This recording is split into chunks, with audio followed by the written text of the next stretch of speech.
గత 2 సంవత్సరాల నుంచి తాడిపత్రిలో జరుగుతున్న విధ్వంసాలు, మా కార్యకర్తల మీద జరుగుతున్న దాడులు, వాటినంతా దృష్టిలో పెట్టుకొని మేము ఈరోజు ఒక కంప్లైంట్ ఇవ్వడం జరిగింది. ఏదైతే మాజీ చైర్మన్ ప్రభాకర్ రెడ్డి, ప్రస్తుత ఎమ్మెల్యే జేసీ అశ్మిత్ రెడ్డి ఆధ్వర్యంలో జరుగుతున్న ఈ ఘటనలు, ఈ దాడులు, ఉద్దేశంగా రెచ్చగొట్టే వ్యాఖ్యలు అన్నీ కలిపి మేము కంప్లైంట్ ఇవ్వడం జరిగింది. 24 మంది అని ఒక పేర్లు ఇవ్వడం జరిగింది. అశ్మిత్ రెడ్డి వచ్చేసి 24 మంది పేర్లను మేము టార్గెట్ చేసి మీ మీద దాడులు చేస్తాము, మీ ఆస్తుల మీద దాడులు చేస్తాము అనే విధంగా బెదిరింపులు ఇచ్చినారు.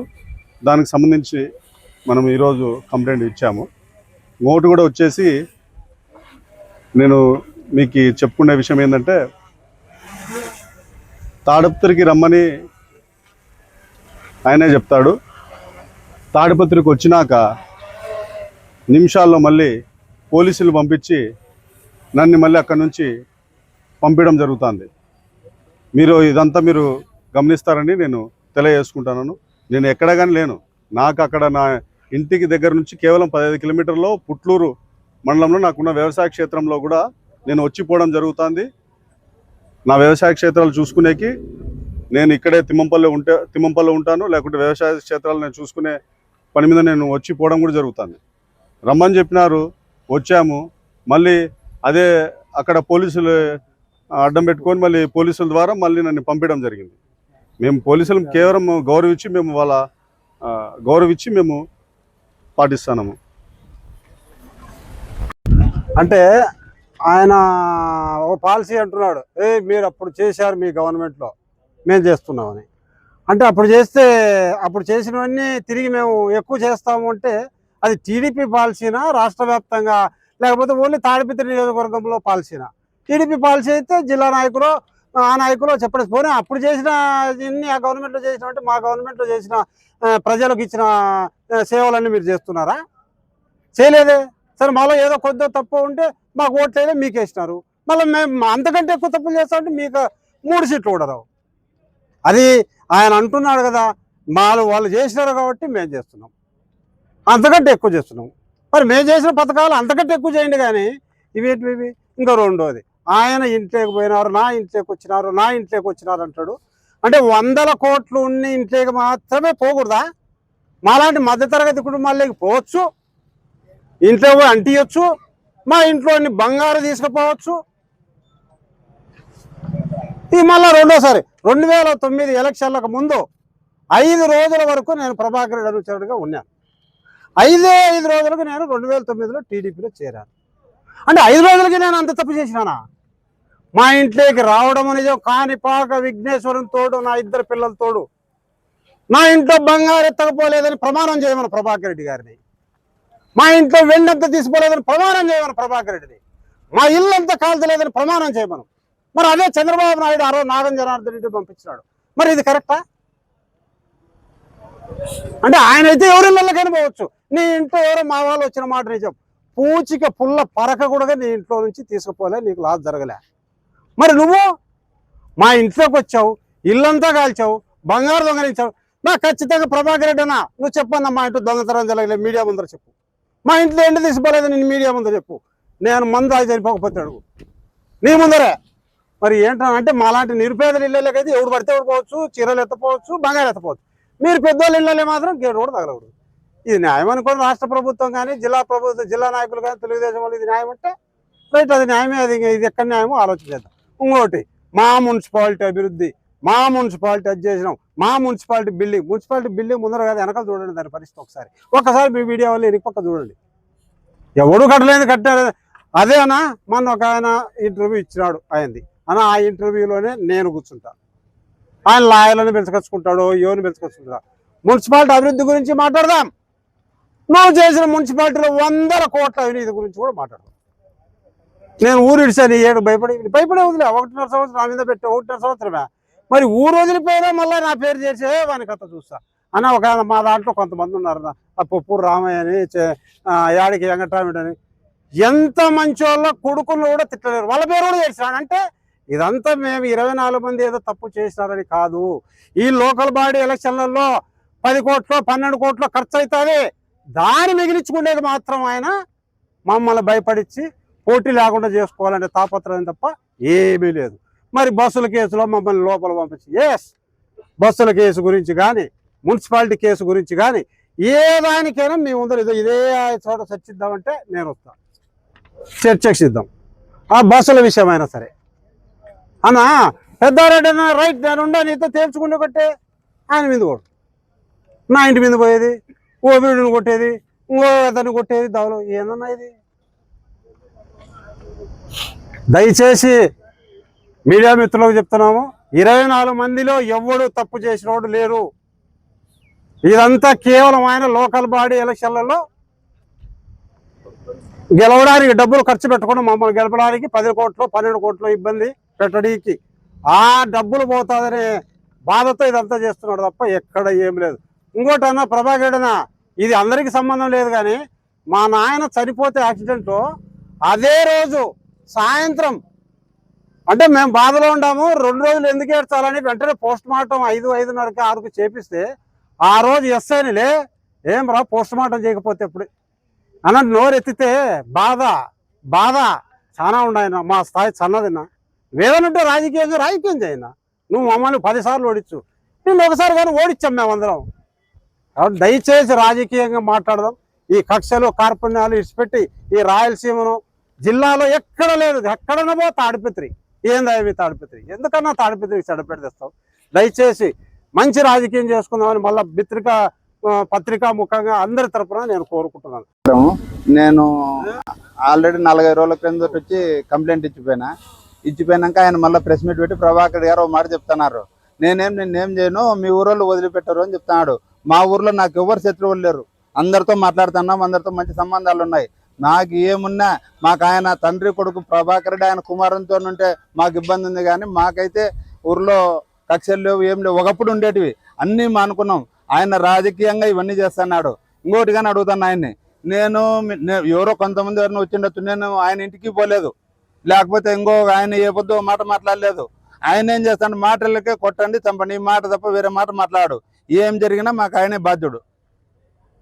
పెద్దారెడ్డి అన్న ఏ పొద్దున్న చెప్పినా కానీ ఒకవేళ మేము వాళ్ళు అంటే రాజకీయం చేసినా ఫ్యాక్షన్ చేసినా ఆయన కుటుంబంతోనే అని చెప్పినాడు. ఇంతకుముందు ఎప్పుడన్నా మీటింగ్లో చెప్పినా ఏ పల్లెల్లో రంపులు పెట్టలే ఆయన. ఈయన పదే పల్లెల్లో మీరు కొట్టండి మీరు చంపండి ఆయన చిట్టే తప్ప వేరే పని లేదు. నేను టీడీపీ కార్యకర్తలని కానీ అడుగుతున్నాం, 95% టీడీపీ కార్యకర్తలు కానీ ఎవరు కొట్లాటకి ఇంకోటి దానిలోకి లేడు. ఈయన కొంతమందిని ఎన్నుకొని రౌడీ సీటర్లను ఎన్నుకొని ప్రోత్సహిస్తున్నాడు. మాకు పల్లెల్లో కక్షలు లేవు, ఏం లేవు, అంత ప్రశాంతంగా ఉన్నాం. ఈయన పెట్టాలని నేను చిన్నోని మీద ఆయన నిరాధార ఆరోపణలు చేసినాడు. మొన్న కానీ ప్రెస్ మీట్ పెట్టి నా మీద మాకు పల్లెల్లో ఏం లేవు. ఆయన అంటే మీకైనా అర్థమైతే అది నేనేం చేయను, మీ ఊరోళ్ళు నిన్ను వదిలిపెట్టరు అని చెప్తాడు. అంటే దానికి అర్థం ఏమి? అంటే నేను ప్రోత్సహిస్తున్నాను, నేను చంపమంటున్నాను అని వాళ్ళు చెప్తారు. మా ఆయన ఏదో చెప్తున్నాడు, మాకు అండర్స్టాండింగ్స్ ఉన్నాయి ఊర్లో.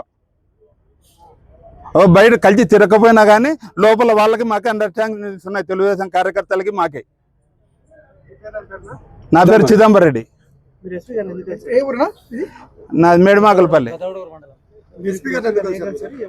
ఎస్పీ గారిని అదే నేను ఇంతకుముందు కలిసి మాకే థ్రెట్ ఉంది. ఆయన ఇంతకుముందు ప్రూఫ్స్ కానీ చూపించిన, ఆయన చంపమంటున్నాడు, నీ అంతు చూస్తా అంటాడు, కౌంటర్ డౌన్ స్టార్ట్ అయిందంటాడు, ఊరిడ్చాలి అంటాడు నన్ను ప్రభాకర్ రెడ్డి.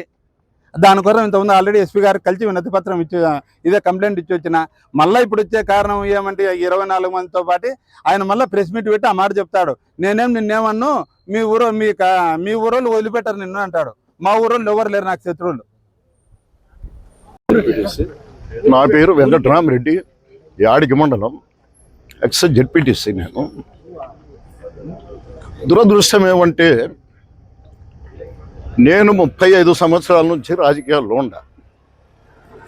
అందులో 20 సంవత్సరాలు జేసీ కుటుంబానికి అత్యంత సన్నిహితుణ్ణి. అంటే వాళ్ళ ఎదుగుదలలో కనీసం ఒక రక్త బుట్టన్న నా శ్రమ ఉంటుందని చెప్పి నేను ప్రగాఢంగా నమ్ముతున్నా. మా మండలంలో ఉండే ప్రతి ఒక్కరికి కూడా ఈ విషయం తెలుసు. ఏ రోజైతే వాళ్ళు తెలుగుదేశం పార్టీకి పోవాలని అని చెప్పి నాతో కూడా అప్పుడు దివాకర్ రెడ్డి గారు ఆలోచించారు.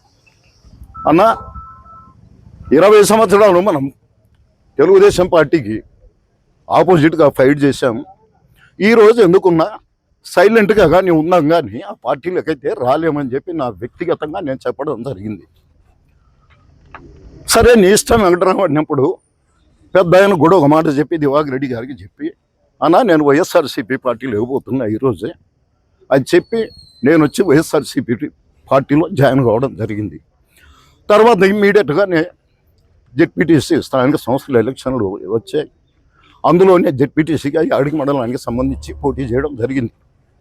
సరే ప్రజల ఆశీర్వాదము నా మీద 20 సంవత్సరాలు నేను చేసిన సేవ కానీ ప్రజలు గుర్తించి నన్ను భారీ మెజారిటీతో గెలిపించడం జరిగింది. ఆ రోజు అప్పటి నుంచి ఒక పార్టీకి కమిట్ అయిపోయి ఒక పార్టీ విధానాలు నమ్మిన వ్యక్తిగా పోయిన 5 సంవత్సరాలు జగన్మోహన్ రెడ్డి గారి ముఖ్యమంత్రి అయినప్పుడు ఆయన అధికారంలో ఉన్నప్పుడు యాడికి మండలంలో ఎక్కడే కానీ తెలుగుదేశం అని కానీ వైఎస్ఆర్ అనే పార్టీ అనేది సంబంధం లేకుండా ఎవరు వచ్చినా కూడా నా చేతనైన సహాయం చేసిన వ్యక్తినే తప్ప ఎవరి మీద కేసులు పెట్టి ఇంకొకటి చేసిన వ్యక్తిని అయితేనే కాదు.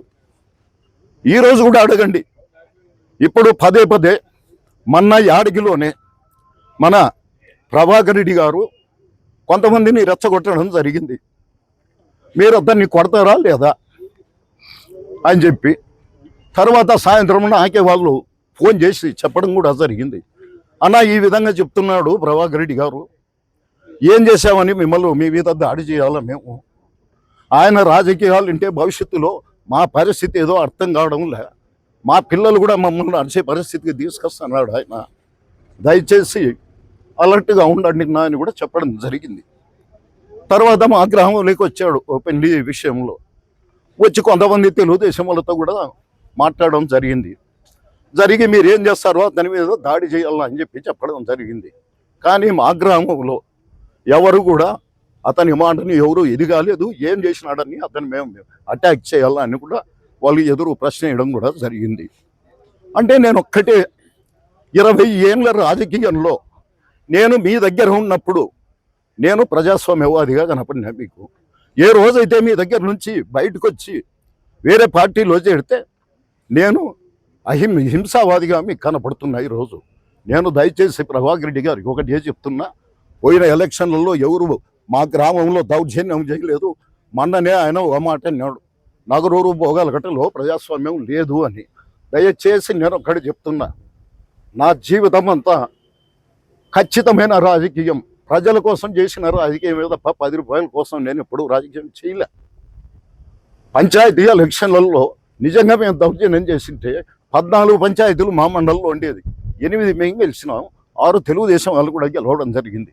దౌర్జన్యం చేస్తే అది సాధ్యమా అని చెప్పి ప్రభాకర్ రెడ్డి గారిని అడుగుతున్నా. నేను ఒక్కటే, రాజకీయం చేద్దాం.